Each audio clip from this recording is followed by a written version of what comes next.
we go. Good morning, everyone. I'm going to call this meeting of the Respiratory Care Board to order. The first thing we need to do is establish that we have a quorum. Christine, will you call off the names, please? Yes, I will. Ms. Mary Ellen Early. Here. Ms. Rebecca Franzoya.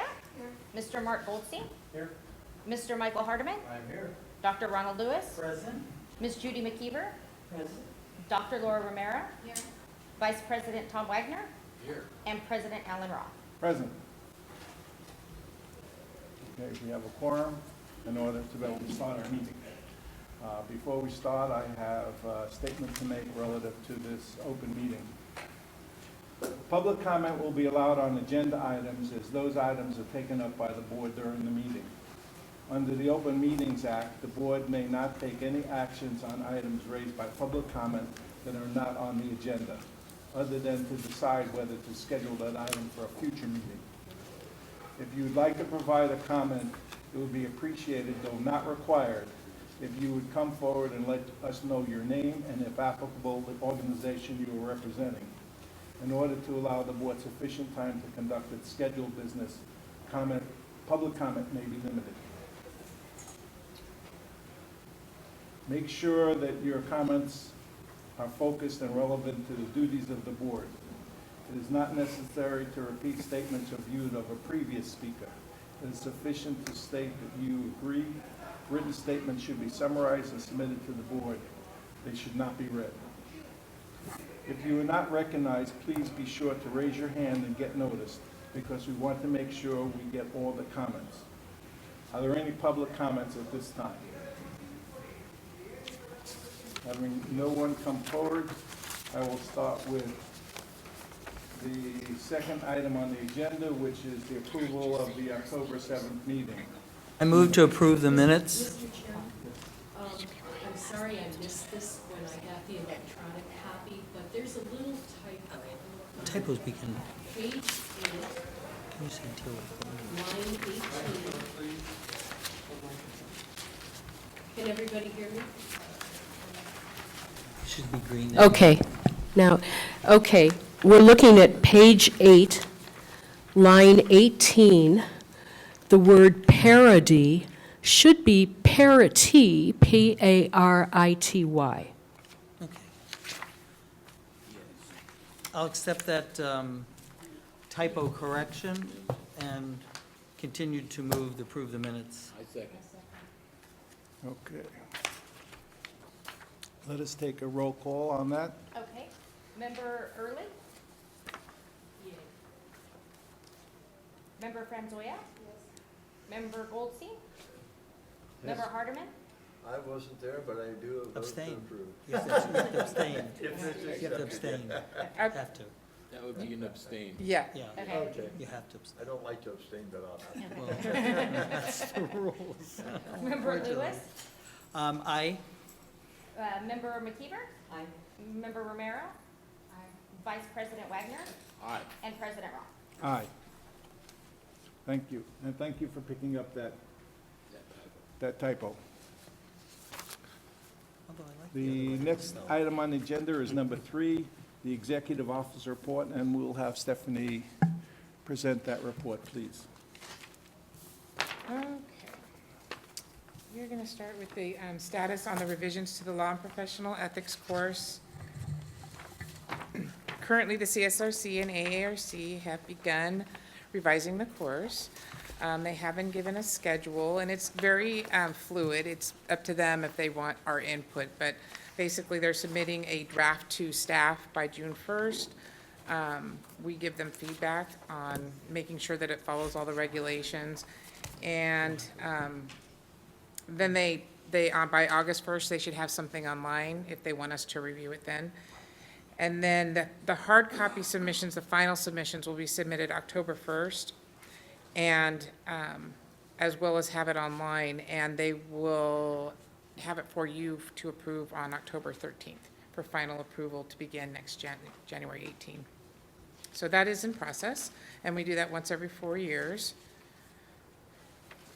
The next thing is the strategic planning update. There was an attachment, just to give you an idea, we're working with Solid, who's part of the Department of Consumer Affairs, and they have a really great team down there, and they put together this schedule, just to give you an idea of the different things that we'll be doing between now and June 30th. Well, actually, after June 30th even, but June 30th is our strategic planning session, but they'll be doing a lot of work with each of you and our staff beforehand to really get good input and get a good basis, so when we meet on June 30th, that we will, can make progress in completing that. Next item, 3C. Wait, okay. Yes? In determining the stakeholders, are there also a point of public comment, people be able to send in?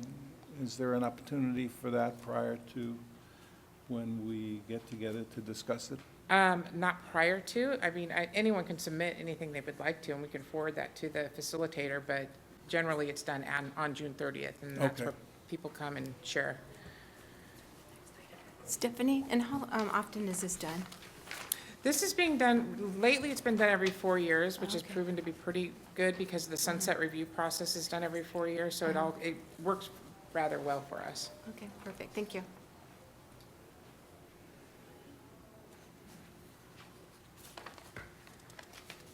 Board of Vocational Nursing. I typed this one out because there was a lot of detail, so just bear with me as I read for a minute.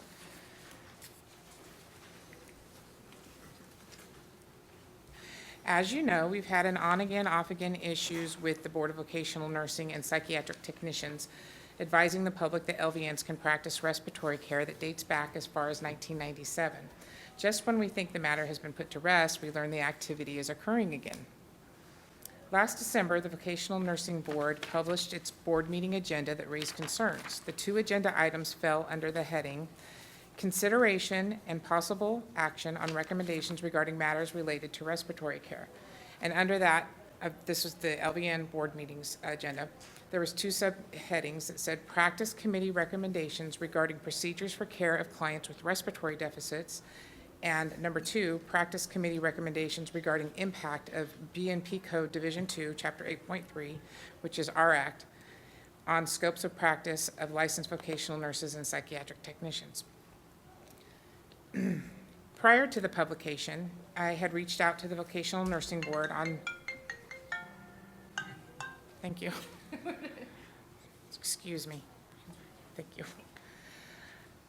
Prior to the publication, I had reached out to the Vocational Nursing Board on numerous occasions. In 2015, I met with and discussed our concerns with the former acting executive officer, who is no longer with their board. I itemized the respiratory tasks that are most commonly being performed by unlicensed or unqualified personnel. Can you pass that? No? I did. Okay, okay. And that's the sheet that Christine just passed out to you. Those items listed in yellow are the ones that he stated they believe that LVNs could do. Oh, that's LVN is what you're calling unlicensed and unqualified personnel? Well, those are the tasks that we see most often performed by unlicensed and/or unqualified Oh, personnel. okay, now I understand. Thank you. In October 2015, the acting executive officer consulted with the supervising nursing education consultant. He stated those highlight items in yellow were the only sections, and I quote, where we feel that it is within the scope of practice for an LVN to perform. I had met with him in December, after that, to provide him with comparisons of education programs, exam matrices, to explain the critical need for proper education and training, as well as competency testing to perform all of these tasks, and that anything less is endangering patients. In early 2016, I learned that a new executive officer was appointed to the Vocational Nursing Board. I began reaching out to her to follow up on the issue in prior discussions with the former acting executive officer. Several attempts were made over a 6-month period. Phone calls were not returned and emails were left unresolved. I expressed my concern with DCA regarding the inability to meet with the BVMPT's new EO to discuss concerns that they were advising the public that LVNs could practice respiratory care. On December 12th, DCA's director, Mr. Awet Kedani, organized a meeting with himself, several executive staff, several legal staff, myself, President Roth, a vocational nursing board staff member, and joined by telephone was Vice President Wagner, the vocational nursing board's executive officer and board president. The vocational nursing board was advised by the legal office that if they wanted to expand their scope of practice, the right way to do that was through legislation. The vocational nursing board responded that such authority already exists in their Practice Act. The director urged both boards to meet, which would include 5 people from each board. 2 days later, on December 14th, the he encouraged us to meet, but BV and PT said they couldn't make that commitment. So 2 days later, at their board meeting in Sacramento, Vice President Tom Wagner, Mark Goldstein, as well as several CSRC members, attended that and made comments. The BV and PT was adamant they did not have to change their Practice Act to practice respiratory care. No action was taken on the agenda items, but they did direct their EO to move forward with establishing a meeting between the two boards as suggested by the director. 2 weeks later, on December 28th, I reached out to the Vocational Nursing Board's executive officer and suggested a third-party facilitator meeting. I suggested DCA Solid Group, who facilitates our strategic planning sessions and provides all sorts of training. They have proven to be a very unbiased group. In response, the Vocational Nursing Board's executive officer asked that we use a different agency to provide this service. In the meantime, the Business Consumer Services and Housing Agency, which oversees DCA, was made aware of the situation and stepped in to resolve the issue. A meeting was scheduled for January 25th with the executive officers and legal counsel. This meeting was canceled the day prior, citing scheduling conflicts. Since that time, there's been a lot of different issues going on, but right now we have the meeting tentatively scheduled for April 3rd. So we hope that we will be meeting with them on April 3rd and can get a little further in resolving the discrepancy. Are there any questions? Just clarification, the yellow ones are ones highlighted in yellow, the ones that we think shouldn't be in there? All of them are respiratory care tasks. Right. We don't think that we think only, well, not only respiratory therapists, but respiratory care practitioners and qualified licensed personnel can do it. They're saying the LVNs can do those things that are highlighted in yellow. Have they been doing them in the past regularly? What has been happening is, the best I can tell is that it does not happen in hospitals, subacute facilities, acute care hospitals. It does not happen there.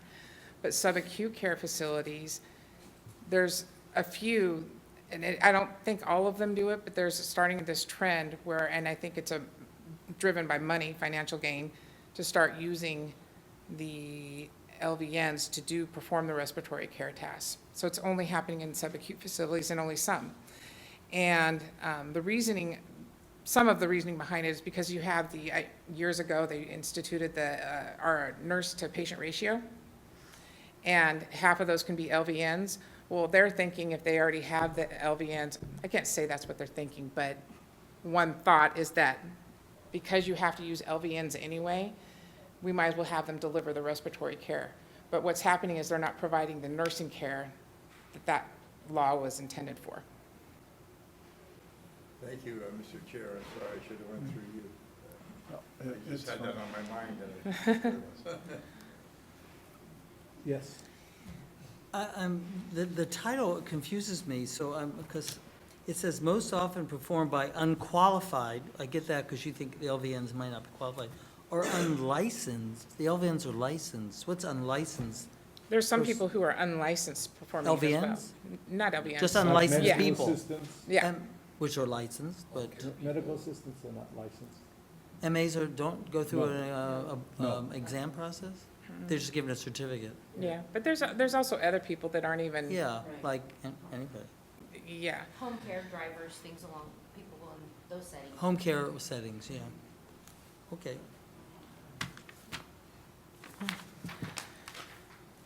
Mark, I know that you spoke up the meeting. If you would like to restate the types of training that you give to LVNs toward the home care, maybe that'll help.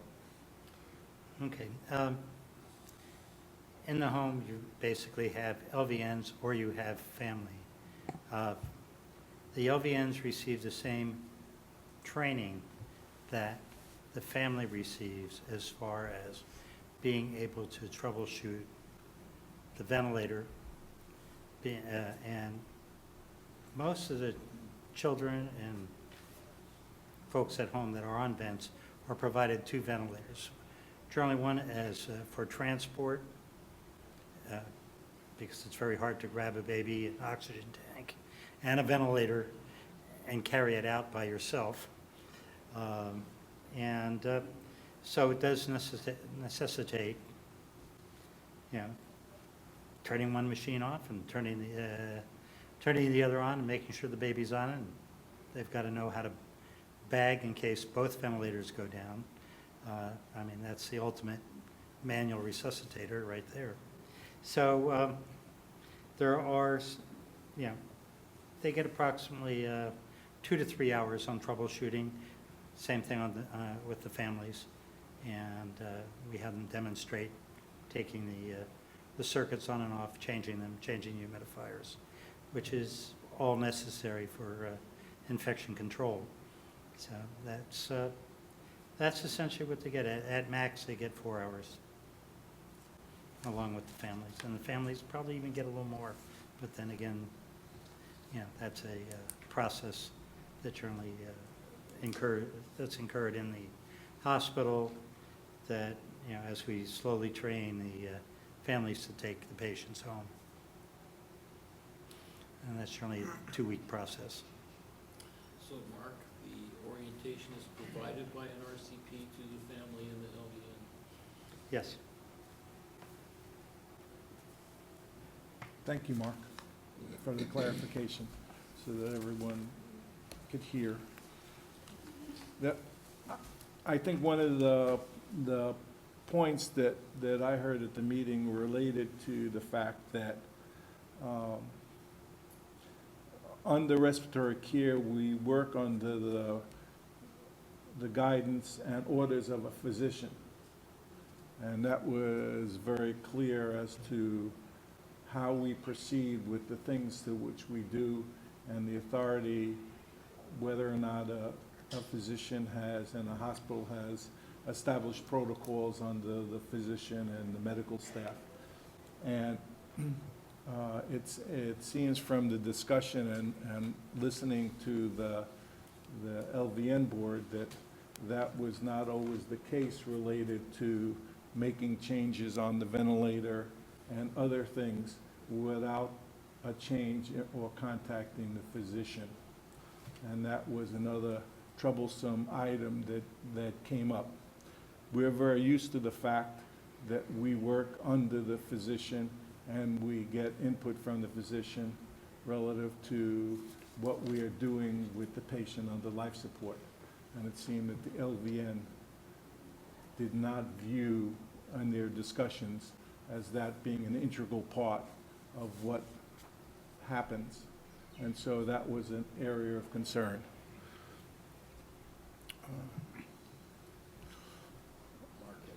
Yes, Yeah, it's very essential that a respiratory care practitioner be involved in the patient's care at home.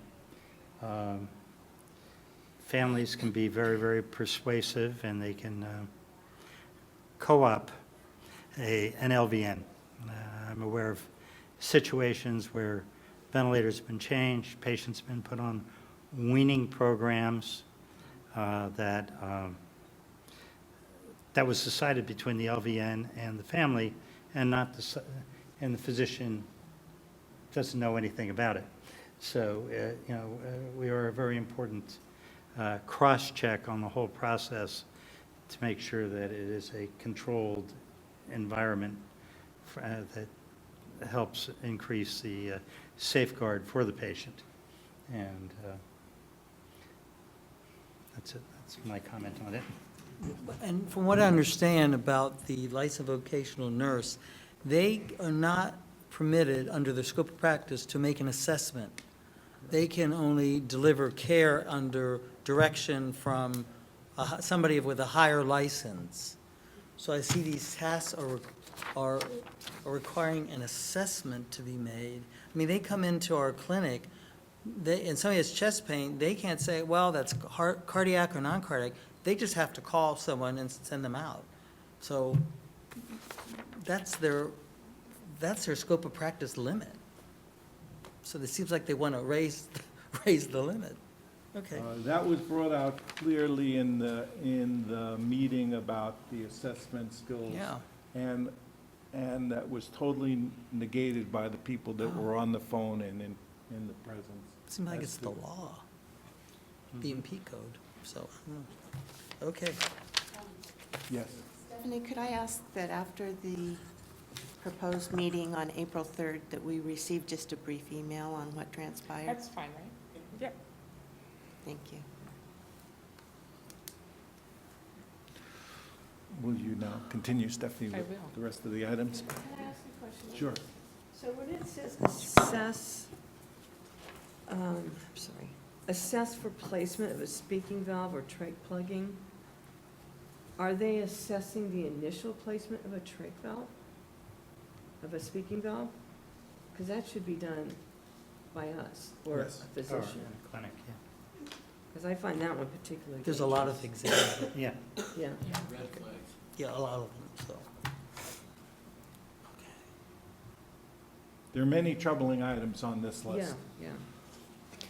You know, based on my first-hand experience with my grandmother, she was at home, had home care for 3 years, and we dealt with LVN. And I, recognizing and looking at this information, I think is really important. I mean, it was a very stressful time for the LVNs as well as family members. So I really appreciate the Respiratory Care Board, looking into this and investigating the information and looking into it further. Because I think, again, it is a very stressful time, and it is a very difficult time, not only for the patient, but also for the family, and also for the LVNs. So I think this investigation is a good one. Thank you. Thank you. Okay, we will move on to website redesign. We're really excited. And I'm sure Dr. Romero will be excited with us that 2 weeks ago, the board launched its completely revamped website. If you guys haven't seen it yet, I encourage you to take a look. It's beautiful. It's easy to navigate. I have to give accolades to my staff, Katie and Christine Rust and Katie Pitt. They did a fantastic job on revamping this. They added different things. It just flows so nicely. I'm just really excited about the job they did. And we just added the military page yesterday or the day before? Yeah. And so we now have a military page. It's very big with the legislature. It's always been big with us board staff, but the legislature has now really recognized that there's a lot of bills being passed. So we're now have its own page so we can tell each benefit military people have or their spouses. So make sure you check that out. And then finally, I just want to let you know that the department has a new director. He was appointed early this month. His name is Dean Griffillo. He is 44 of West Sacramento, has been appointed director at the California Department of Consumer Affairs. Griffillo has been chief of staff in the office of California State Assembly member Rob Bonta since 2012. He was associate director of government relations at the California Medical Association from 2009 to 2012.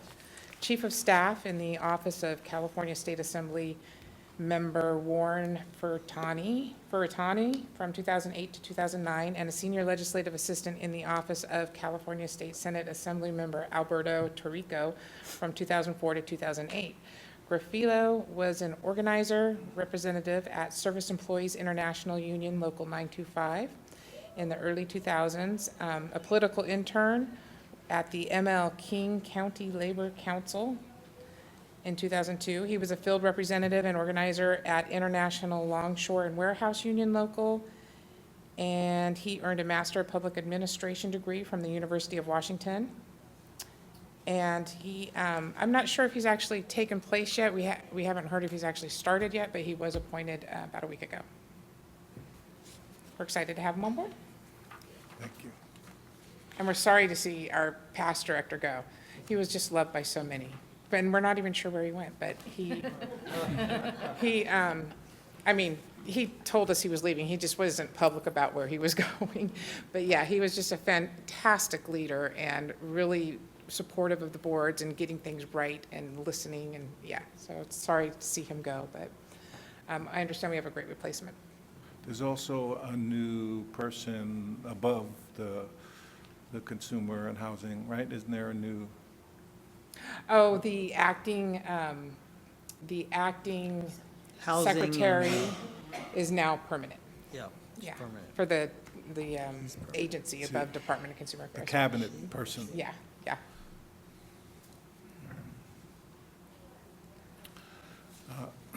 Any public comment on this item that has just been presented? Come forward, please.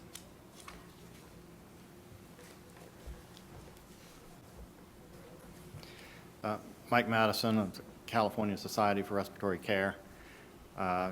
Good morning. I'd like to state that the CSRC agrees with the discussion at the table here today, this morning, and would like to reiterate our stand that we presented at the LVN License Board discussion. Education is the key. Respiratory assessment, and in particular, management of mechanically ventilated patients are probably the most risky thing that we as respiratory care professionals do with a patient. And to shortchange care of patients with lack of education is not good care of our patients. We would also like to refer to the CSRC's safe staffing position statement and white paper for the details on where we draw the lines in terms of education for procedures, proper performance of procedures, in particular respiratory assessment being key. And then for the future discussions, the CSRC stands ready, willing, and able to provide clinical and/or KOL resources for those further discussions between the joint committee between the two boards. So we're happy to provide resources in terms of clinical expertise, knowledge, and skills for that discussion. And I'll take any questions. Mr. President? Yes. Mr. Madison, so do you see this as something that's very recent and very unusual, or is this something that's been around and just been talked about lately? Well, I think in the acute care setting, we have the luxury of the doctor, the nurse, and the respiratory therapist at the bedside.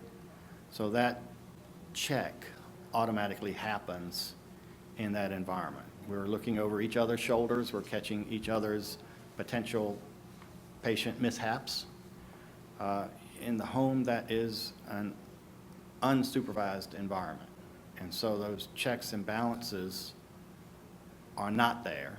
And so your risk level is greater. And because there's not that level of visibility, I think this has been a long-term issue. And the most recent step has been a push further. Thank you. Thank you. Michael, the other venue which was discussed, which is in the subacute venue, where patients go for a period of rehab or their care there, and those kind, as was mentioned, those kind of ratios of RN to LVN with few respiratory practitioners, it is not unusual to hear that there is only one respiratory practitioner working in the whole institution at any given shift. And in fact, maybe not even on 24 hours, that after the end of the day, someone is on call who can come back, so that there is not even the presence of a respiratory care practitioner in the institution at all times. So that's how part of that encroachment has happened. Yes. I just have a question. Are we also talking home care for patients that are not dental needs? Yes, we can, but the specific thing was related to mechanical ventilation and life support. Okay, There is care that Respiratory provides in-home for people who are not on mechanical ventilation or not on mechanical ventilation all the time. The neurological diseases, the ALS and MDA and those type of, where someone is on mechanical ventilation maybe only at night, or other things that need to be done. So, and the types of ventilators that are getting to the home. Now, children are being sent home with much more sophisticated mechanical ventilators than in the past because of their development and their neurological sense and their disabilities. So where in the past ventilators were relatively simple, now they're fairly complex. And so even though the family has been trained, there's a lot to absorb and a lot to know. And as was stated, it's a very stressful and chaotic time. So even if you have been trained in that situation, it's still very stressful. Thank you for your comments. Any further comments from people here? If not, I will move to item number 4 on the agenda, and I have to say that due to death in the family, Mr. Bates could not be here today. His mother passed. He could not be here today to make the presentation relative to the UCSF paper and summary of the findings that he has completed. So we will have to defer this item to the next board meeting. Alan? Yes. But can you make any statement about, are we on track with the timeline? Just at least Yes, that, the- we're The on, report is finished. yes. The report is finished and was going to be presented today with the, executive report and a summary, so that we could discuss it. But without the lead investigator here, it seems not correct to try to read things into what may or may not be in the report. And they've worked very hard to be very concise relative to the report. I've seen a draft of the report, but I have not seen the final document, so I cannot fully speak to the report till Mr. Bates can come in and speak to it. So we will defer this item to the next meeting.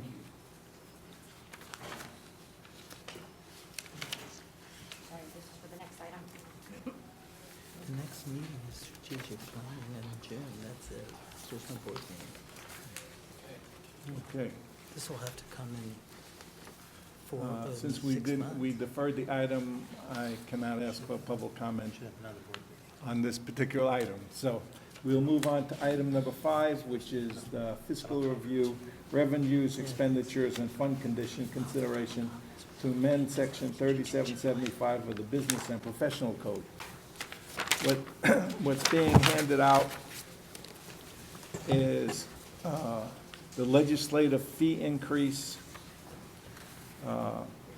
for the fiscal review.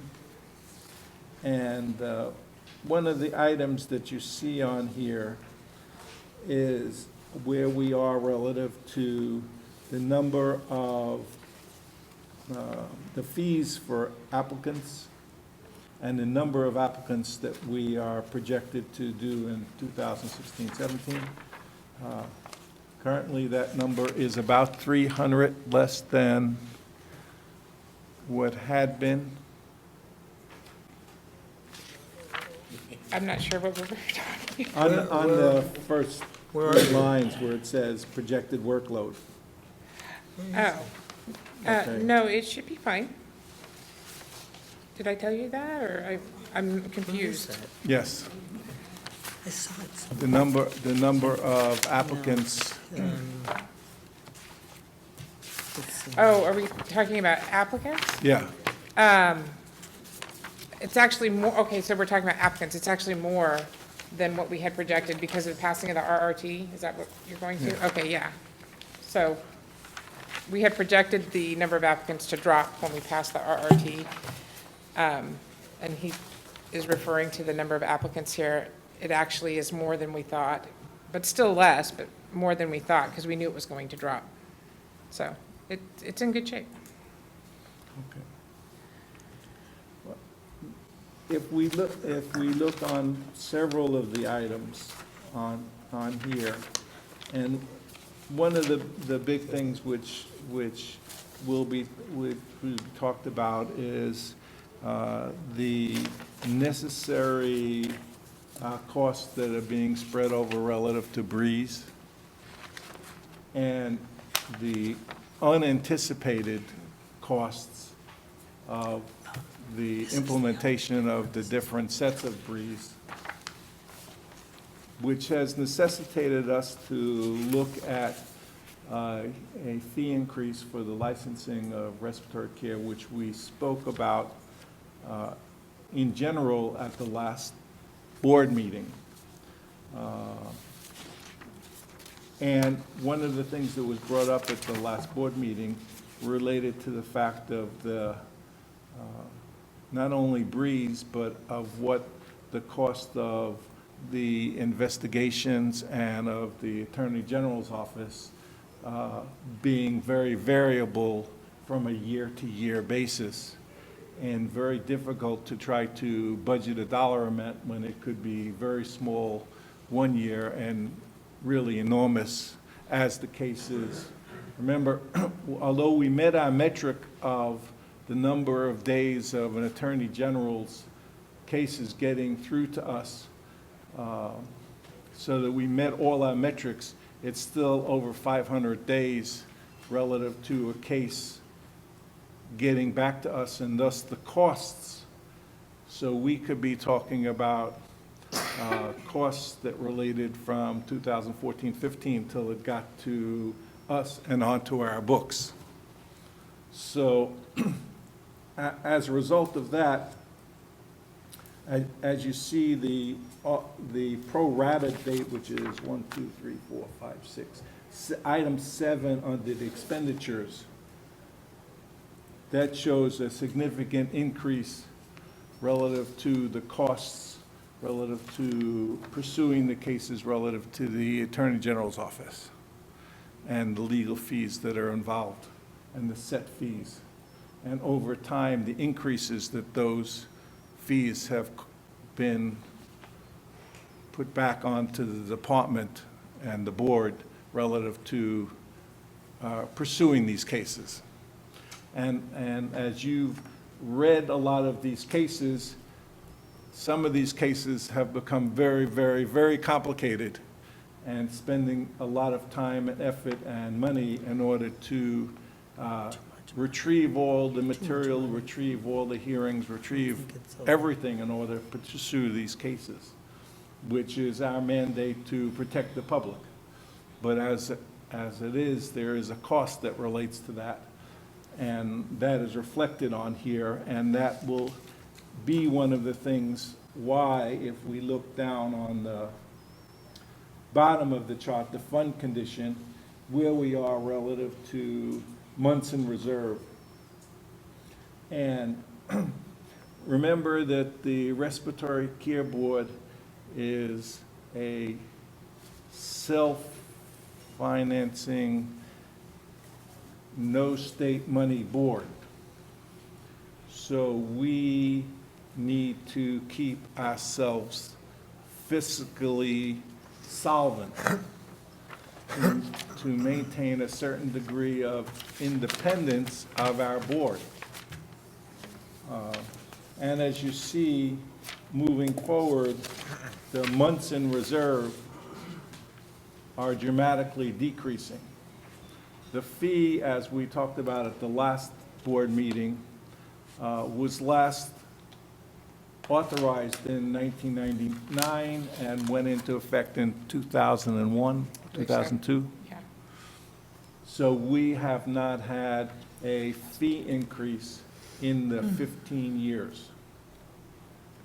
The point of discussion which I want to open up to everyone is how best for us to accomplish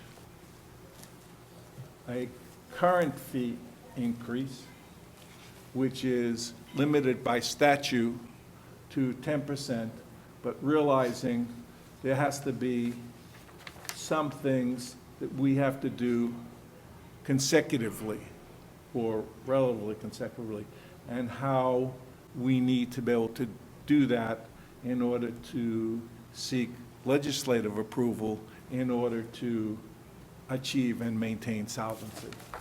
So we have right now only in statute the limitation of a 10% increase at any given time. And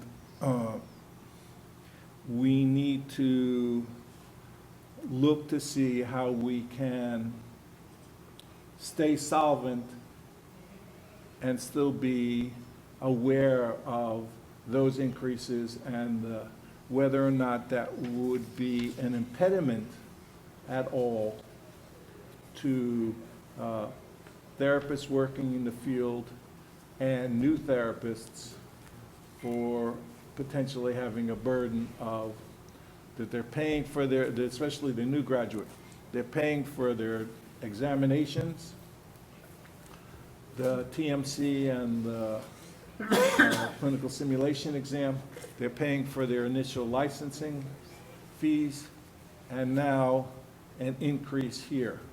And whether or not the awareness of potentially creating a barrier to employment by a new therapist in the field. And we need to be very cognizant that when we had the sunset hearing the other day, whether or not to be aware of any barriers which we are potentially creating relative to employment in the field of respiratory care. So with that, Question when you're done? I would like to make a motion to pursue legislation relative to a fee increase. Initially, by what we are allowed relative to statute, and that fee increase will be of $20. The first. I'm confused. No, that's separate. That's going to be our next item. What we're looking to do is, Statutory change, right? yeah, which may include either just removing the 10%. So Okay. if we remove the 10% from the statutory language that limits us from raising it more than 10%, we can do one more regulation package and get it up to where we need it. Right. Or we can change the legislation to say exactly what we need. We want it $330. It just omits us from having to do a regulatory package. It also, requires support from associations and respiratory care practitioners and, of course, the board. So it's something we can pursue. In the meantime, if we couldn't, we would basically need to be doing a fee increase every year for 4 years in a row. But because it's taking so long to get there, 4 years, we never have a chance to build a reserve. And so it's likely that if we do it that route, where we do it once a year, every 4 years, that we will need another fee increase sooner, a lot sooner, than if we can increase this amount right now to $330. We'll have a chance to build a reserve, and we can probably go another 10, maybe 15 years without another fee increase. I can't promise that, but it looks very promising. Thank you for that clarification. Question? So this is a regulatory change, one of the scenarios or not? No, these are both legislative changes. We need a ledge change in order to make any kind of a jump. Right, so eventually you need a sponsor and you need to make it for these. Right. And your scenario 2 seems to be the most aggressive, but really what you need, like now. Is It that would be right? nice. It would but- be nice. Yeah, So, but I would be okay even if we could get. but, let's say you did the most aggressive one, which is 2, then you have comment, right? People comment on? Right, then, You have well, no, public- now, number 2 would just go through the legislature. And that's it. Right, And whatever pushback you put in, you can support whatever, because I would favor just getting it there instead of like, increments over 4 years and we don't have the reserve, which we have to. So my motion would be really to go for scenario 2 as the option of choice. And not just kind of step by step over 4 years. yeah. Yeah, I don't like that, so. Yes, Judy? So, you said the support of respiratory care practitioners, you're not gonna get support of them, they're going to be angry. Well, everybody's angry, even the doctors are angry at the fees. Yeah, and I know it was kind of poo-pooed that respiratory care practitioners are very aware that registered nurses only pay $190 a year, and they are paid much more than we are, that's true. And I think you're going to have a lot of very angry respiratory care practitioners about jumping $100 in their license fee. I think that's a big jump, and a lot of them are going to feel that jump, and they're not going to support the board on that. What I would say is, and that's okay, the alternative is to do a fee increase every year for 4 years, which I think is antagonizing and just driving people crazy to hear about a fee increase for 4 years in a row. So this kind of just lets it get over with, even though it is significant. I understand they've never been excited about fees. The problem is that if they don't, if there was this huge push to not pass this board doesn't exist. Because what happens is, we stop doing enforcement cases. We go to sunset and they say, you're not doing what you were mandated to do, you're out. And it could mean no licensure for the group. So it's been 15 years since we've had a fee increase. Things do raise in cost, and that would be my plea. And people can scream and yell at this, but think of the alternative too, because that's probably not the direction you want to go. If I had control over healthcare costs and all the other costs that are in here, it would be different, but we have trimmed things back, we have changed processes, we have kept that fee low from our own part as much as we could. And some of these things are out of our control. So that's what I would say to those people, and it's kind of not a win-win. For them, it's a win if you get to keep your profession, I think. So that would be. So Alan, can I? I'm sorry, I had another question. So our board is not supported by the state government, I understand. Are any of the other boards given any support? No, they're all They're all self-funded. self-supporting. However, I feel like I need to comment that one of the differences is that some other boards, like the BRN board, who's had a lower fee, has had problems. Their fee used to be $50, so they jumped to or something like that. They jumped to the $190. It was not after because they weren't doing enforcement. It was because they were, it was a big public scandal in the newspaper of them not doing what they were supposed to do. And I think that reflects when we go up for sunset, when we're told that we're doing a great job. In fact, quote, we were our model board. It's because we are doing exactly what the legislature wants us to do in protecting the consumer, and we're doing it right. And I think that sometimes they will catch up, and I think that they will end up paying a relatively same fee. I just wanted to add that. Alan? Yes. I'd like to put a motion on the table, and then we can discuss it. So I Okay. kind of did one. So my motion is it's scenario 2, I guess, I don't know if I have to read the whole thing, is really beginning on July 1, 2018, the renewal fee shall be $330, and the rest of it, what it stays here. And let's just get, that as my motion, and then we can discuss. Second on the motion? All second. Can we amend that motion just to Oh. make it very clear that the executive committee can approve any amendments as needed as we go through the Without. political process? Without board. yeah, Right. Without board approval. yeah, Right. Yeah, the minor things, yes. Okay, I accept that. Do you accept that? thank you. Accept, yes. Mike, Yes. You second it? Second. Okay. Get it on the table, I mean. See how we vote. Further discussion? Oh, geez. I would like to state as a long-term respiratory care practitioner who also has licenses in 2 other states that I maintain, that their fees are compatible to what is charged in California, although I have the largest number of respiratory care practitioners in the United States.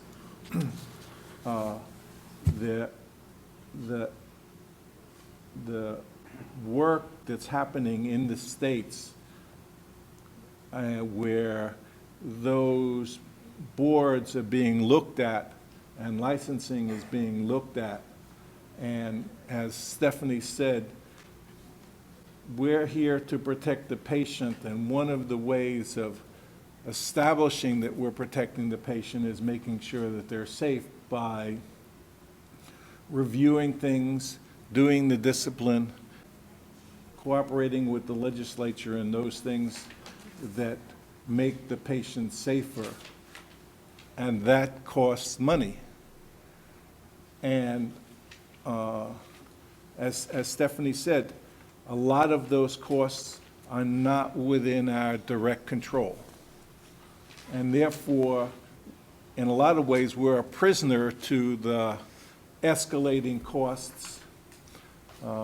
Stephanie made a very elegant discussion relative to Breeze and saying, in their wildest dreams, they never thought that the implementation of Breeze was going to cost so much, and then once it was implemented, that those costs were going to be able to scale back down, and in fact, they have not and will probably not for 3 or 4 more years. So that it is a hard pill to swallow relative to the cost of licensing, but I think the reason for our existence demands that we have a solid base of operation and a fiscal solvency to maintain the independence of this board.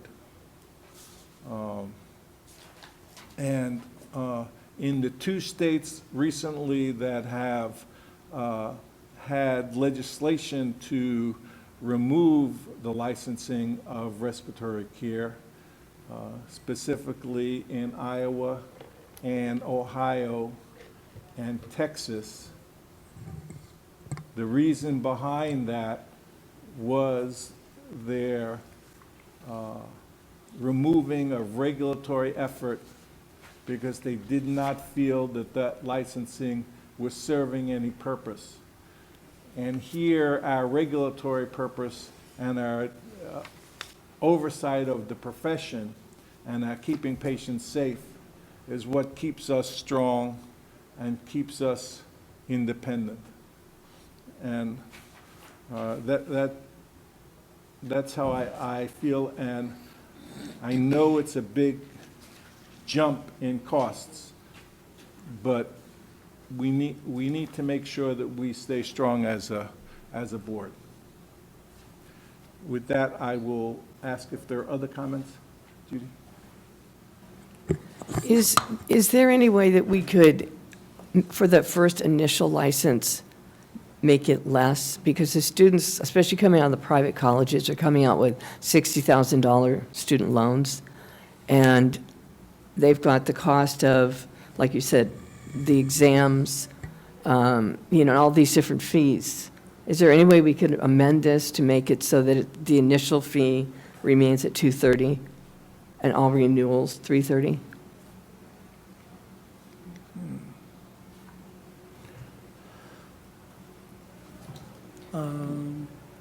I would not accept that amendment. I think if you're going to do it, just do it. I know there's going to be backlash, there's going to be discussion, but I think, again, that's just, what's the difference between the first year and then all of a sudden the second year? Yeah, they'll be worked a year, but I really rather just put it out there on day one. So for me, I would not accept that amendment. There might be a way, instead of changing the fee, because that would get really ugly, but instead of doing that, right now, we issue the initial license for 13 to 24? 13 to 24 months, the initial license. There might be a way to issue it instead from, I guess it would be 25 to 36 months. So they would have at least 2 years to practice, maybe 3, on just once they get initially licensed, which is in effect the same thing of what you're asking. I could come back to the board with how that would impact us. I think that would probably be the best way all around. Another thought that I'm having, I just wanted to throw on the table, are we, what about payment options, payment plans? I mean, is that something The that's best, even considered, or do we have that prerogative to go down and look at that? off the top of my head, it seems like a payment plan would be difficult because of the BRE system, and then they're requiring a lot of work to accept that. But because we accept the Visa, in a sense, that is kind of a payment plan. That's what I was wondering. I mean, I'm just kind of throwing it out there. Yeah, And yeah. just trying to, figure out different options, for people, especially, given the economy. And we're still kind of, trying to balance it out. Just wanted to, discuss different possible options again. Another fee that we could look at is the application fee. Because there's only 1,000 applicants, the impact is not as great as far as to our fund. But we got rid of the initial licensing fee, if you recall, and we just have the one application fee. It's $300. But when you couple that with the exam fees, it gets close to around $900, $700, $800, $900. We could look at reducing that somehow for the new people. And I could bring these numbers to you in different formats at our next board meeting to have you take a look and see what you think you might want to do. Would those items need to be, can those be just regulatory changes, or would those have to be legislative changes? Technically, they don't have to have regulation, according to, it depends on which legal counsel looks at it, so I'm looking at Jason. But we were told we could drop the fees at any time, because it is in our statute, we can drop the fees anytime. I think what we could do is implement it, but we would have to have a reg package going at the same time to reflect that change. So it would not be a difficult reduction. Mr. President? Yes. Yeah, I agree with all points that Judy said, and as a union rep for many years, and I understand her points, and I like to think I always consider the working person's point of view. What I have been sort of amazed at in time I've been on the board is that this organization has gone this many years without a fee increase, like President Roth has said, with all the changes going on. It's remarkable. And I know it'll be difficult for the Mr. Madison to recommend this, and I'm sure he won't. But nevertheless, I think he can sit there and say he could understand the point, and that he can't object to the justification. But in all the dozens and dozens of boards and different things I've sat on, I can't think of. I just go back in my mind. Not many where you don't get constant or occasional criticism of the organization. And this organization doesn't receive hardly any criticism because I think it's run well. I think you have a very compassionate, understanding board. I think any person that's had a decision made by this board or upheld by this board from the Attorney General or attorney's points.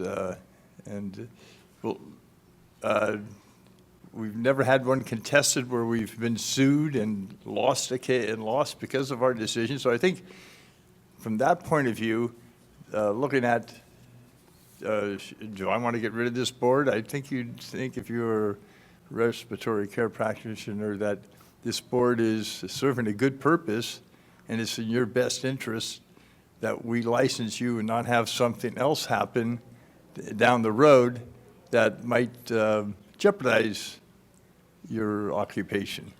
Where, like Mr. Ross said, when the states that do drop it, I would like to look at them in a few years and see how that occupation is doing. I bet you there's going to be lots of problems with that. So anyway, I reluctantly, the last thing I want to do is vote for a fee increase for people who I think are not very highly paid. But for their benefit and to keep this organization functioning, which is an extremely worthwhile organization, I think I'd have to support the fee increase. Further comment? Any public comment?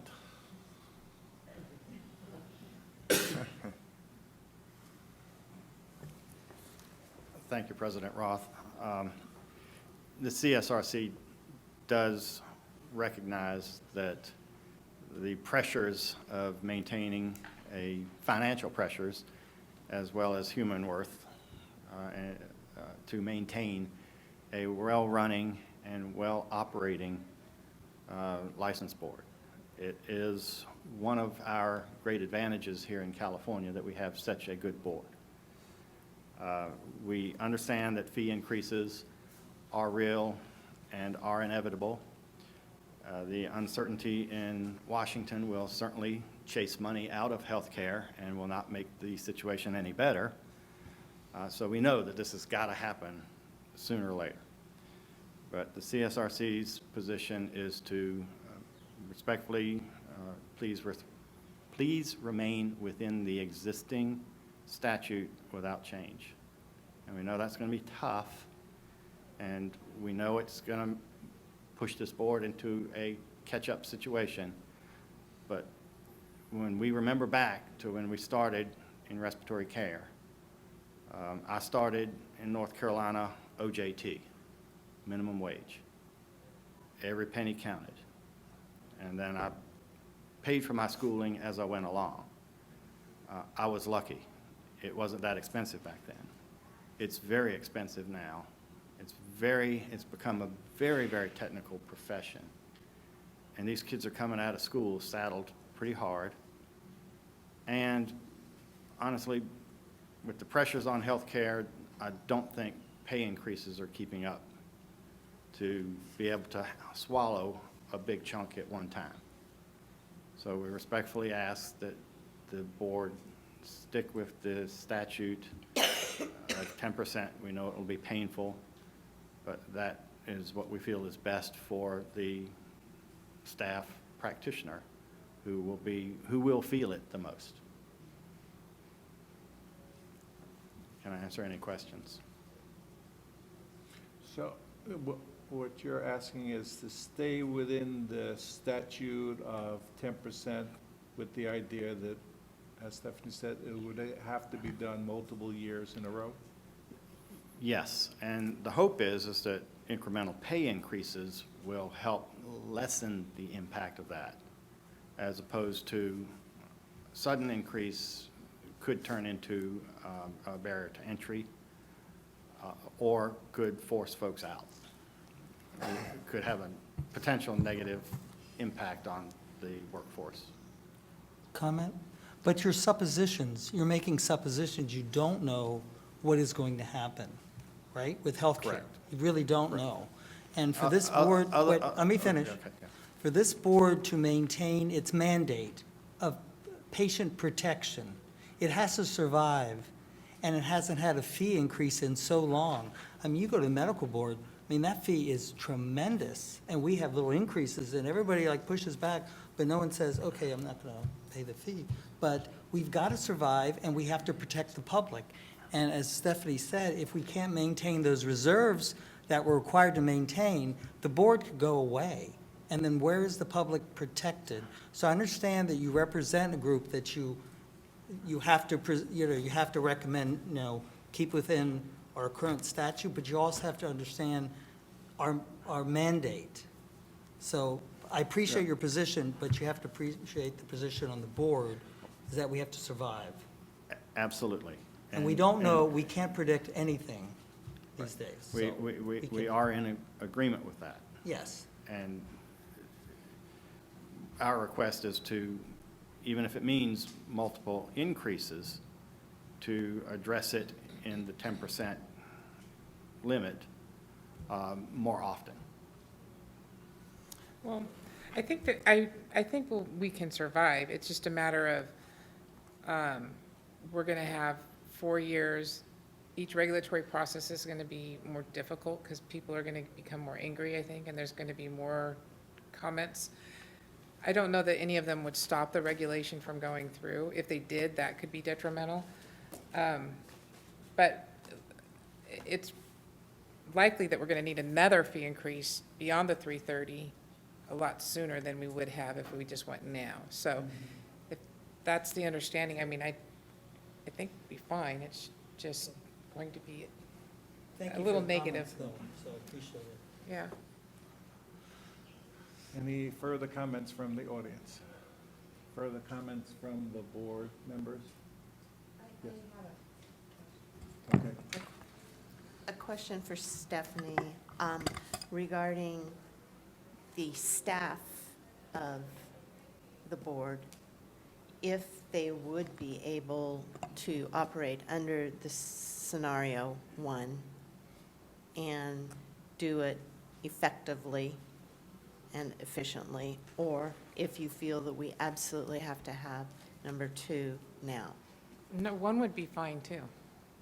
Scenario 1 would be fine too, which, you know, perhaps we could have the association take a neutral position on, if we could, because it's not raising the fees per se, it's just removing the cap. I don't know. Based on the comments made, it sounds like they want to keep it to the 10%.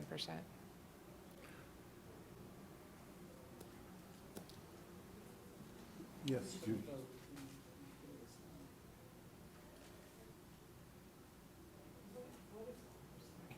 What if we increased the percentage to say 20%? Would that work?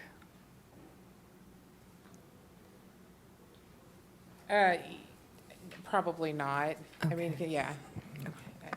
Thank you. Yeah, it's still going to take several. Um, Well, we hit one Yes. vote. Yes. We'll now put the motion to a vote. So Can we restate the motion? Yes. the motion is to do scenario 2, which is the renewal of the license fee to $330. And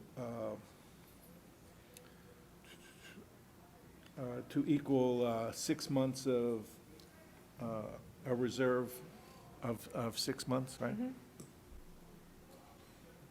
With the exec committee having the authority to change it as needed. Right. Could I comment on one thing? It says renewal fee. So does that mean the initial fee can stay where it's at? Because it doesn't say initial, it just says renewal. We eliminated the initial licensing fee a few years ago. So there is no initial licensing fee any longer. There's just an application. Application fee. There's I no, see. Okay, okay, thank you for clarification. Christine, will you call out the roll call? Ms. Early? Aye. Ms. Franzoya? Aye. Mr. Goldstein?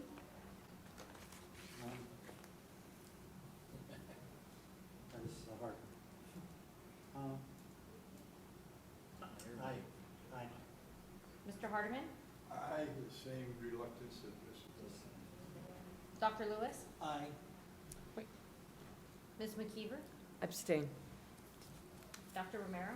Aye. Vice President Wagner? Abstain.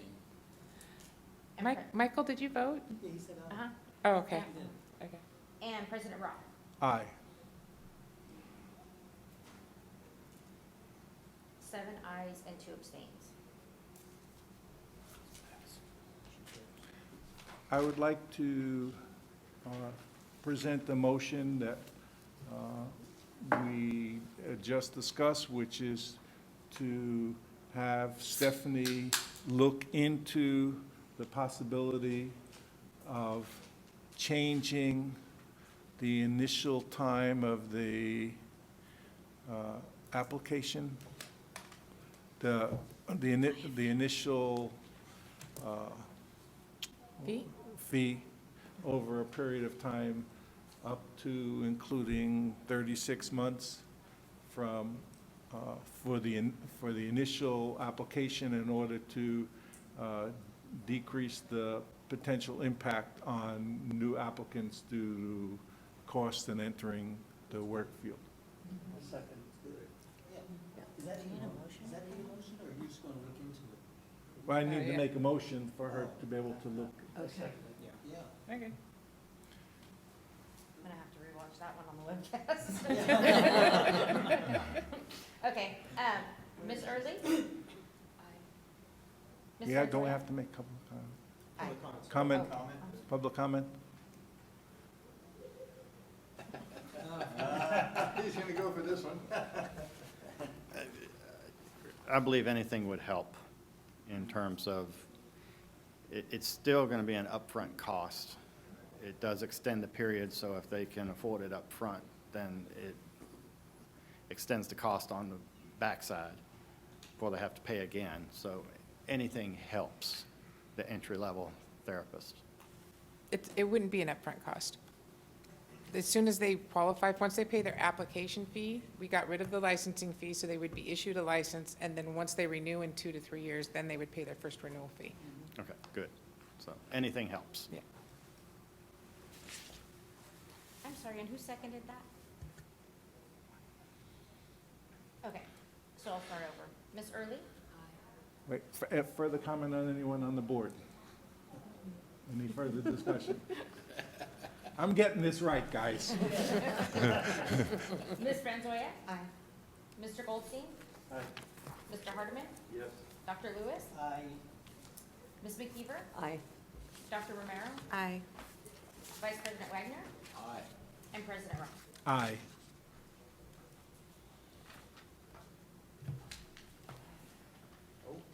Okay. We'll move on to the next item number 6,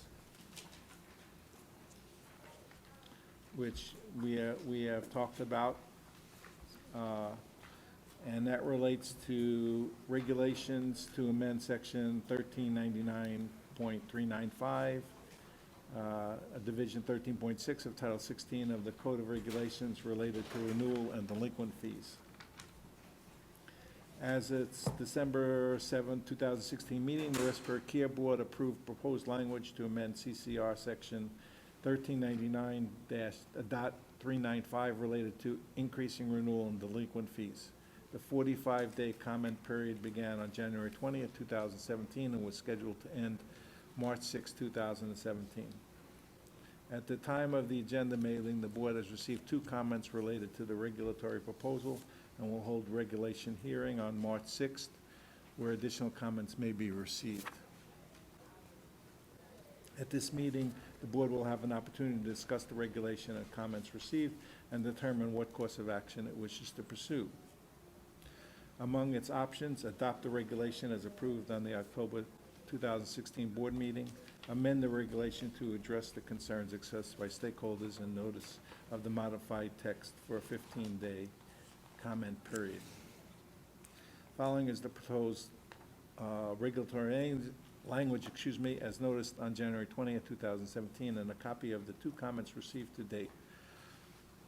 Any additional comments received during the March 6, 2017 rate will be provided by the board for consideration to determine the action it wishes to pursue.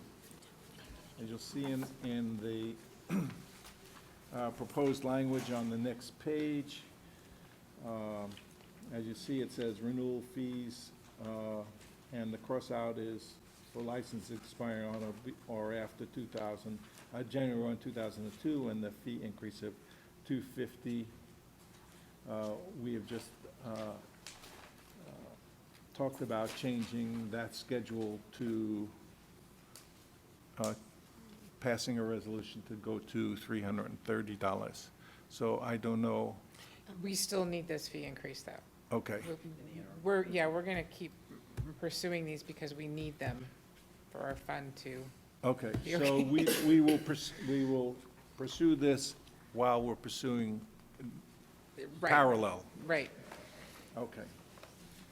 The delinquency fee, not more than 2 years of $250, after 2 years, $500, and no more than 3 years.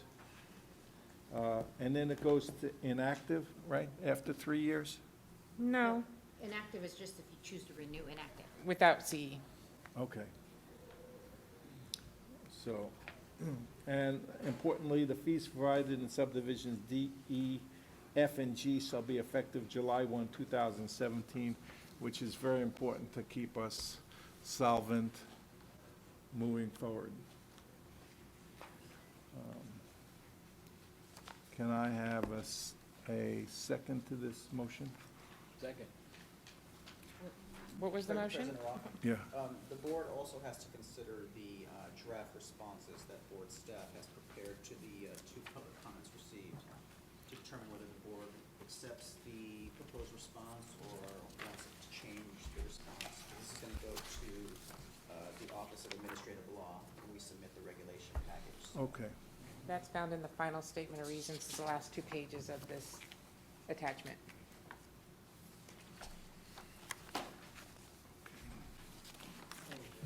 So can you look over the final statement of reasons?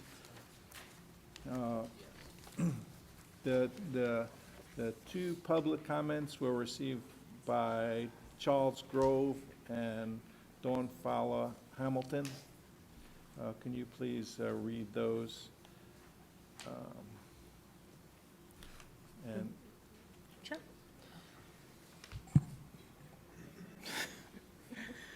Okay, the comment from Charles Groves. Renewal RN fee is $190. Maybe the cost of the RCB should be looked at. Do we not charge licensee for discovery and recovery costs? $10 a year is not a big increase, but considering the state had borrowed money from the RCB during its last financial crisis, did they reimburse the money or is that gone? We'll discuss this with Alan Roth next time I see him. Thank you. Response. The board rejects Mr. Grove's comment regarding the registered nurse renewal fee as it is irrelevant to this regulatory proposal. The board partially accepts Mr. Grove's comment regarding cost recovery. The board does seek recovery of enforcement costs where appropriate and warranted in licensed disciplinary matters. The board partially accepts Mr. Grove's comment regarding monies borrowed by the state during its last financial crisis. In 1992, the board had $785,000 of its reserve transferred to the general fund to assist the state with balancing the general fund budget. However, this money was repaid over a 5-year period in the late to mid-1990s, and since then, the state has not transferred any additional loans from the board's fund. Next comment from Ms. Dawn Fowler Hamilton. Respiratory licensing fees are already outrageous as compared to, for example, registered nurse licensing fees in California. This is especially true if you compare nursing pay to RCP pay. I know when RTs first were licensed, the rationale was there were so many less RTs than nurses that it costs more per person to manage the state's costs. This should be made more equitable somehow. Response. The board rejects Ms. Fowler Hamilton's comments regarding the comparison of respiratory care licensing fees and pay to the registered nurse. These comments are irrelevant to the current regulatory proposal. As stated in the initial statement of reasons, the renewal and delinquency fees have remained the same since 2002. The proposed fee increases intend to address the board's structural imbalance and will protect the Respiratory Care Board Fund from becoming insolvent as projected in fiscal year 17-18.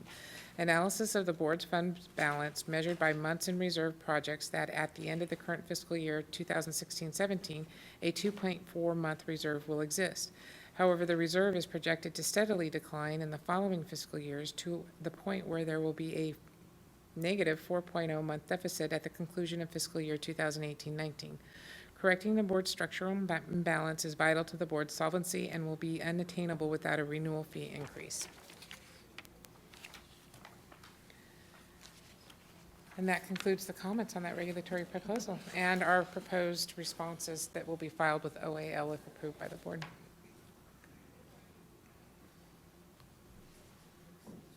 As the final statement of reasons on page 1 of the draft, and it, consideration of alternatives, where it states no reasonable alternative which was considered or that was otherwise been identified and brought to the attention of the board would be more effective in carrying out the purpose for which it was proposed, or would be as effective and less burdensome to affected private persons than the adapted regulation, or would be more cost-effective to affected private persons and equally effective in implementing the statutory policy and other provisions of law. I think succinctly that states where we're at relative to a board and what Stephanie has stated and what we've all stated here. The importance is for the solvency of the board and moving forward. And again, the points that were not relevant to this part of the discussion relative to the comments that were brought up relative to the nurses and the disparity relative to pay does not come into any of the language relative to what is part of our action relative to the board. So, further comments from board members? Yes, Judy. So I'm looking at this and I'm seeing we just increased the fees to 300. Why is the renewal fee, so it's going to save people money if they let their license expire and then renew at $250. So why is this not also increased? This will be as Stephanie said, this will be a parallel track. This is Okay. what I didn't- we're doing relative to ensure that by July 1, we definitely have Okay, funding, and we will pursue the second thing that we have passed, which is the $100. thank you. Just want to clarify, it's not going to go above 330. So we're going to go to 250 this July, and then it'll go up, if we are successful, another $80. So totally, it will be $100 from today. Okay? Stephanie, I just had a quick question. Who's Charles Groves? And is it Just RA a and public RCP? citizen? RCP. He is RCP? Okay, I'm just curious, because that was going to be my question. Do we get any comments from RCP? Okay, Yeah. great, thank you. Further comments? Public comment. Finding no one making, okay. I just have to stand by the previous comments, and the CSRC cannot support the legislative action and would respectfully request that we stay with the existing statute. Thank you. Further discussion for the board? Not, we'll put it to a roll call vote, please. I only have a motion. Mo- I think it's option 1.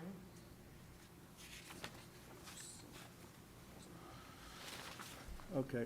I move that we adopt the proposed regulatory changes as noticed and delegate to the Executive Office of the authority to complete the rulemaking file, including making any technical or non-substantial changes. Do we have a second? Second. Did I have that? I didn't have that, right? Ms. Early? Aye. Ms. I Franzoya? didn't have this in my packet, right? Mr. Goldstein? Okay. Mr. Hardman? Aye. Dr. Lewis? Aye.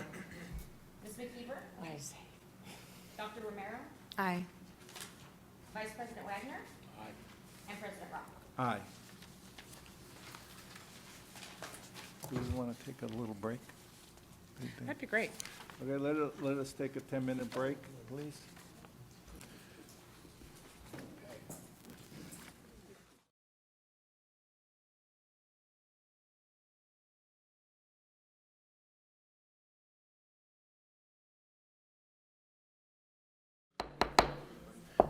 I'd like to call this meeting back in order. Web person, are you up and ready? Ready. Okay. We are now going to talk about item 7, and discussion of possible action after consideration of sunset review testimony and legislative feedback and recommendations. We attended the sunset meeting on March 6th. Stephanie, myself, and Tom Wagner. There was questions that the committee had relative to the excellent report that Stephanie and the staff did an excellent job and was raving about how well that report was put together for the board, and had very few questions actually to ask us because the document was so well put together. And Stephanie, would you like to I speak to would. that? I want to let the board know you are in good hands with Tom and Ellen. One, I really appreciated you both being there to show up. Sometimes those hearings, you never know which direction they're going to go. Secondly, Ellen, you did a fantastic job in giving the introduction and responding to those questions. You were right on, and I really appreciate it, and it turned out to be a very nice experience Monday. Do you want to go into some of the questions they had? Some of the questions they asked were, really, we had 5 issues. Most of those, I want to say 2 or 3 of them were more just what's your opinion on this. It wasn't really you need to change anything, which is generally what an issue is. They did have an issue with the display of, and this was the only issue, with the display of disciplinary documents. When we moved to Breeze, staff chose to take them off in a summary format because the summary simply listed the name and accusation filed and the date, and there was a link to the accusation. But going to Breeze, you basically had the same thing. You had to know the name to look them up, but then you still had the links in Breeze. So because Breeze was supposed to bring about more efficiencies, we didn't want to duplicate these efforts. So we took them off. About 15 years ago, we used to summarize the actions and say, this person was arrested for DUI or something like that. And we stopped doing that on the advice of legal counsel, because I think it was mainly because it's incredibly tedious to review it to make sure that you're not stepping outside the bounds of whatever's in the legal document. Well, they want that to be resurrected. And so we will look at that in the strategic planning to see how we can go about providing that information again. So that was their main issue with us. There were some other things brought up, like how CE audits are performed. They're trying to get some more innovative ideas on how we can maybe automate that a little more. And some things are already in works with DCA, which will affect us as well. Breeze is going to issue randomly audit letters to people so that we are no longer selecting them, and ask for the documents. So that takes out some of the initial paperwork there. It also hoped to be able to upload their CE documents online, which would make it nice. So those were the 2 issues they did ask about. Oh, the DMV. Oh, good one. One of the, no, that was second issue. That's another issue that we do have to do, is the DMV. For many years, we've looked at a 10-year history DMV. Prior to about 2008, DUIs or any kind of a DUI wet reckless was never reported on rap sheets. And so we would catch that information on DMVs, especially the 10-year history, to see if there's pattern behavior. And since then, they have been reported on rap sheets. And one of the questions is, do you still need this DMV report? Because they found it to be a barrier.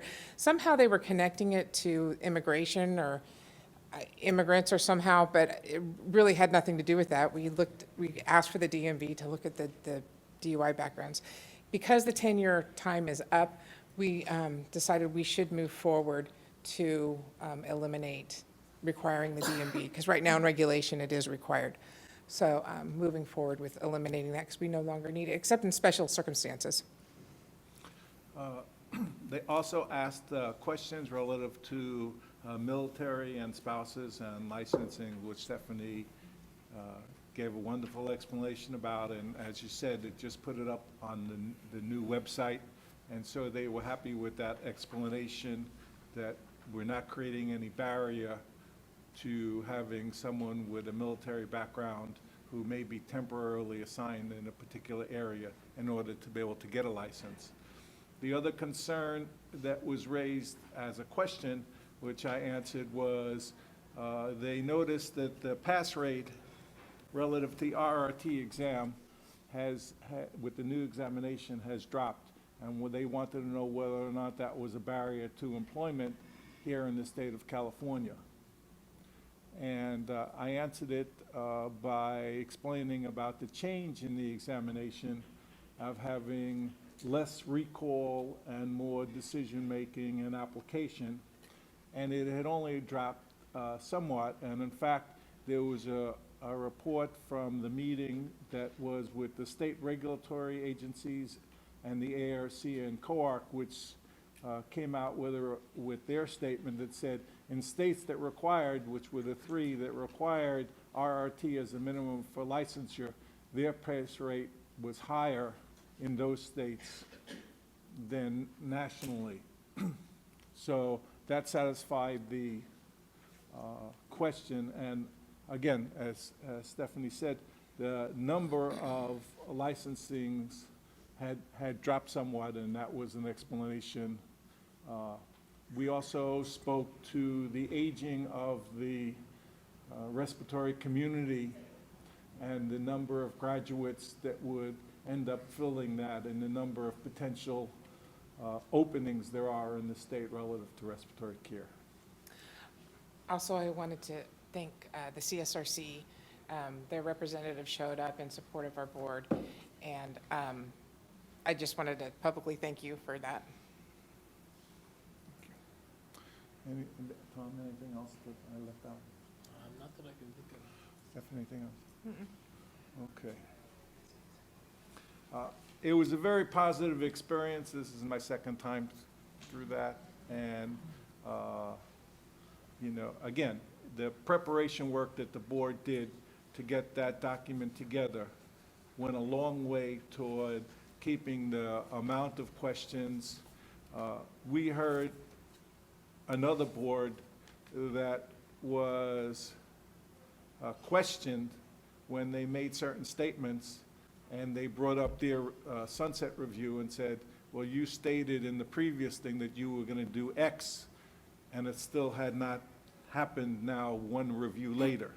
So again, kudos to Stephanie and the staff for getting that document together. Well, and to the board for doing what we're supposed to do. The next item on the agenda is the review and possible action to support I just had a comment to make. In this report, it says that I'm a public member, and it should be professional. On here.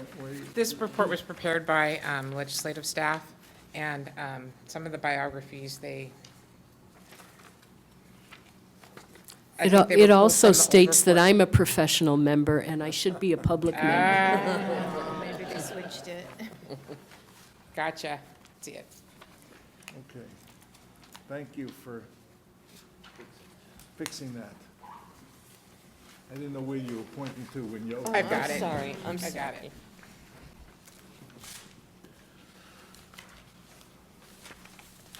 Going to the handouts for item number 8, and Christine, would you like to? Yes, you have before you here those bills that we have identified as legislation of interest thus far for 2017. There are a total of 12 bills, 8 of which the staff recommended positions are just watch at this point. But in what is kind of an unusually high amount for us, we do have 4 specific bills where we are looking for an active position. And so I thought I would, unless someone has questions about those that have the recommendation to watch, cover those that we're looking for a more active position. The first is Senate Bill 572, and essentially this bill would prohibit boards from taking disciplinary action against or otherwise penalizing healing arts licensees who violate those provisions but correct the violations within 15 days if the violations did not cause irreparable harm and will not result in irreparable harm if left uncorrected. And kind of the concern that we have, or the rationale for the recommendation to oppose, is that staff believes the bill would impede upon the board's consumer protection mandate by restricting and/or obscuring its ability to take disciplinary action when warranted. For an example, as proposed, the board may be restricted from taking action against a licensee for failing to perform charting so long as the violation was corrected within 15 days. And that could even be if there were multiple offenses. So that's our significant concern with that particular bill. And then I will move on to Assembly Bill 208.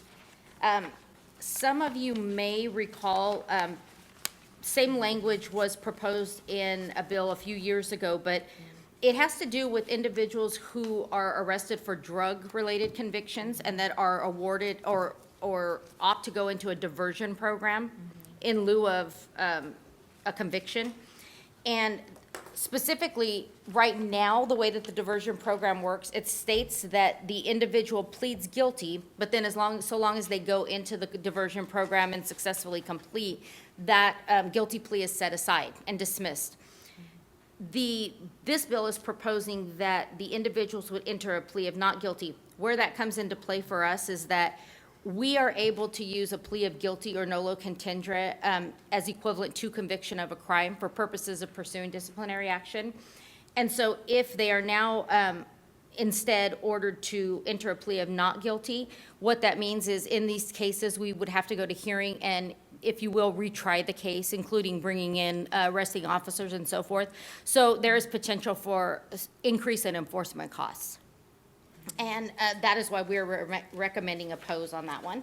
Didn't we also, when we established our algorithm about discipline and what level that we did, was that the initial sort of like arrest was going to be the way we viewed it, not what the final plea negotiation was relative to the end?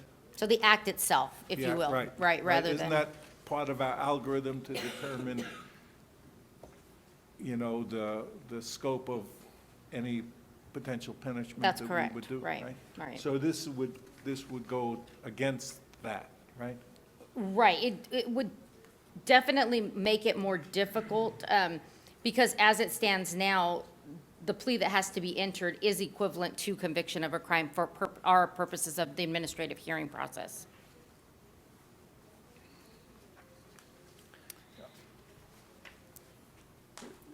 Would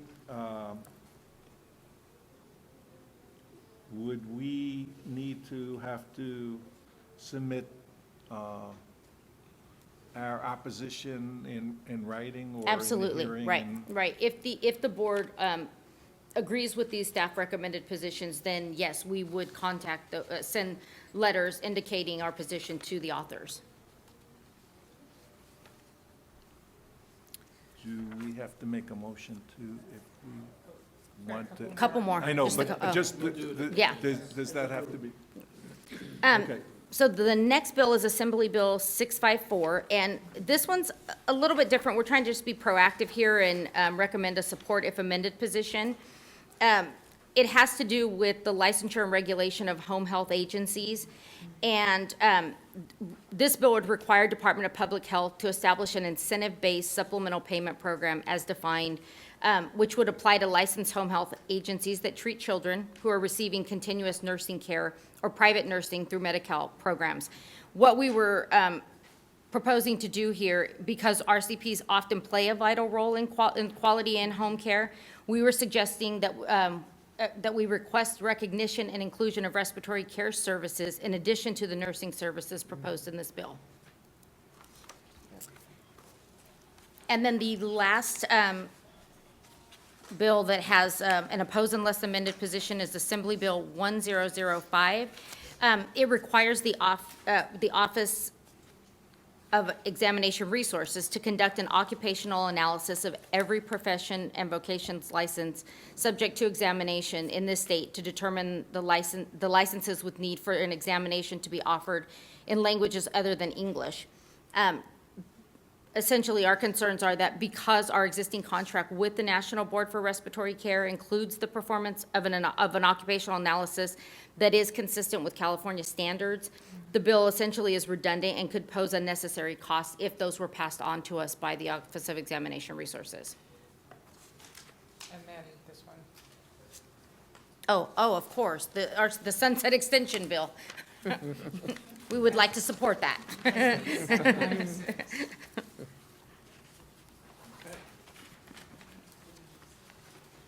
So I would move that we accept the recommendations of staff in regard to the position on these bills. Discussion? I have something else that wasn't related to that. Public comment on, What was the bill number for the sunset? 796, Senate bill? right, You ready for any further discussion? So we're voting on all the bills? Yeah. All the bills that they want to actively support or oppose Or watch? or watch. Having no further comment, we'll have a roll call, please. Ms. Early? Aye. Ms. Franzoya? Aye. Mr. Goldstein? Aye. Mr. Hardeman? Aye. Dr. Lewis? Aye. Ms. McKeever? Aye. Dr. Romero? Aye. Vice President Wagner? Aye. And President Roth? Aye. Mr. Chair, I had something unrelated to anything except having to do with politics, if I may have a comment. We're getting ready to, No, just a comment on, my son is the chief of staff for the senator from San Diego, Tony Atkins. And I'm only giving that out for information in case anybody deals with the senator, that when you see my son's name there, that's Nicholas Hart. okay. So just a point to note, it meant nothing to do with any vote we had today. Well, congratulations on, Hopefully he treats you good. I know what two to go to if he doesn't. He was down here last weekend, and I'm down here this weekend. Good to you. okay, we're up to item 9 on, and I would like, if there are those things that people there would like to speak up about that is not on the agenda for us to potentially consider for future board agenda items, if there's, yes.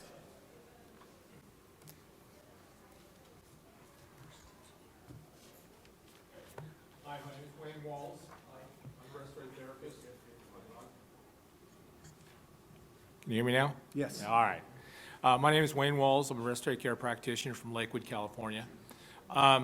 It recently came to my attention that the Pharmacy Board of California may be offering CEUs to their practitioners for attendance at their board meetings. And I think that's a very good idea for a lot of reasons. One, it gives, we do have open access publicly to these meetings, which is great. Not a lot of people show up presently, in this room, for example, or, through the transmission process. But if practitioners were probably allowed to receive CEUs by any means, mechanism available, attendance might go up in these public forums. And there'd be an enhanced acknowledgement of understanding how the board functions and hear firsthand what the board talks about when very, very critical decisions like what was discussed today, that they hear firsthand as they go back out into the workplace, they can share that information.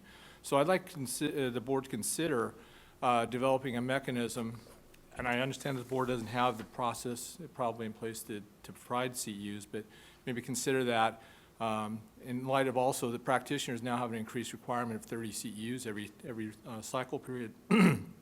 They're looking for more CEUs. I think this would be a viable platform to offer CEUs for educational purposes. Thank you.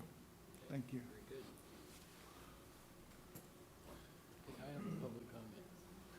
Okay. Mr. Wagner. Vice Chair. We are on the threshold of a new law which legalizes the recreational use of marijuana. And I, as a board member, are concerned how this will impact our process in regard to managing practitioners who may decide to imbibe on recreational marijuana. And how will we determine intoxication, and how will we respond when things happen? Every board is struggling with that question. You're not alone. But you're right, but there's nothing more to say about it until somebody figures out a way to determine what's intoxicated and what's not, like alcohol. So right now, there's no measurement. So there you have it. It's also in the workplace. Can you drug test people?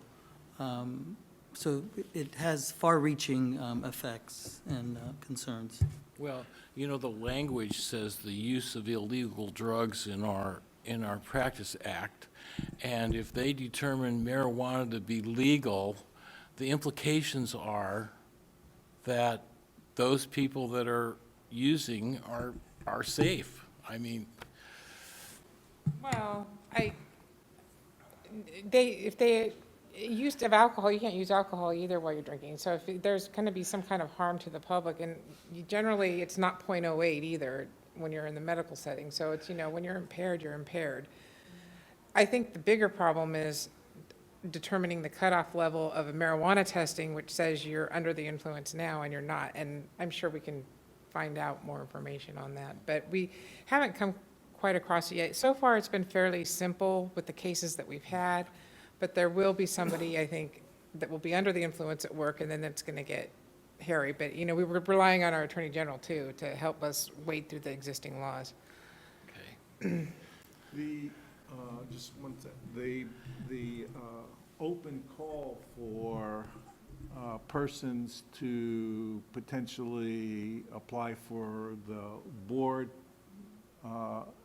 to have inclusive people in public health and the medical board, and those people to establish rules and regulations down the road is an important consideration, that there will be medical and public health people that will be, on that makeup of that board to help guidance, and then potentially guidance through the Attorney General for us to help make some kind of determination. But that's at least a year away, right? I think 2018, 19. They're working on it now. They're putting it together now, the board. Comment, yes. Yeah, I know that Stanford Research is currently working on a way to analyze if you would be in like 24 hours, if it was a month ago or 2 weeks ago, whatever.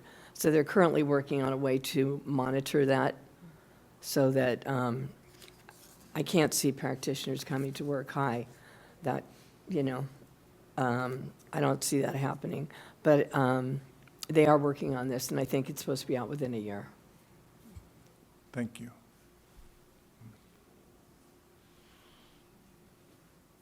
Yes, my name is Betty Pauline Polanco. I'm an educator at Pima Medical Institute here in Chula Vista.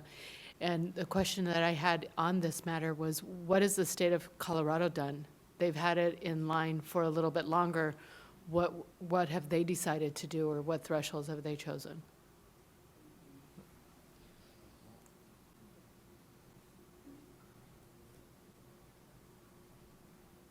We could reach out to Colorado to see if they've established any guidelines or, disciplinary practices relative to that at all, or whether or not there's any regulatory language they have in their Practice Act. Thank you. Just Judy. Yeah. We should probably check with Oregon and Washington, too. Oregon has been legalized longer than California. And so we should, because they have respiratory care practitioners that are licensed there, so we should see what they're doing, too. Thank you for that, for future considerations. Any other comments or things? Yes, Mark? It's a fine line that if the state legalizes, it's still against federal law, so it still would be against the practice. Yeah, I hear you.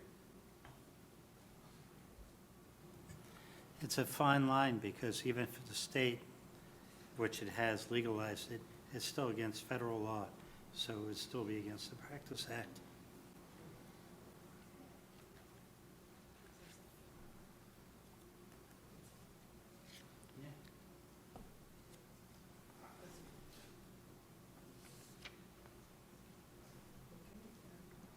Any other? Dr. Harmon, do you have a comment? Yes. I would like to suggest that we, aside from supporting the amending of the one particular bill, that somehow or another we can get Department of Health Services to reimburse respiratory care practitioners outside of the facilities. That is a discussion that is more than overripe. At least sending letters of support, especially in view of the increasing number of patients that are on non-invasive ventilation that are being put off at home.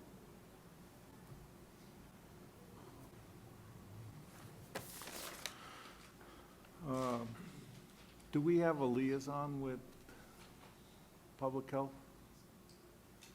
Yes, Stephanie has someone that she, with regard to like the Medi-Cal reimbursement and so forth, yes. Right. She does have a liaison.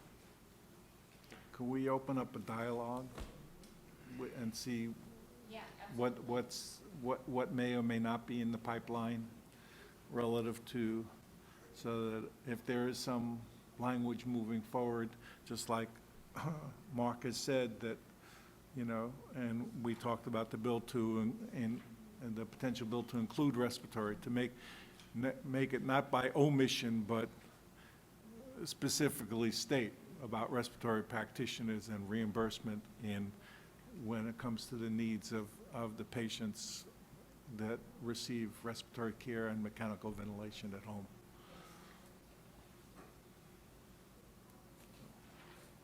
Any other items for future consideration?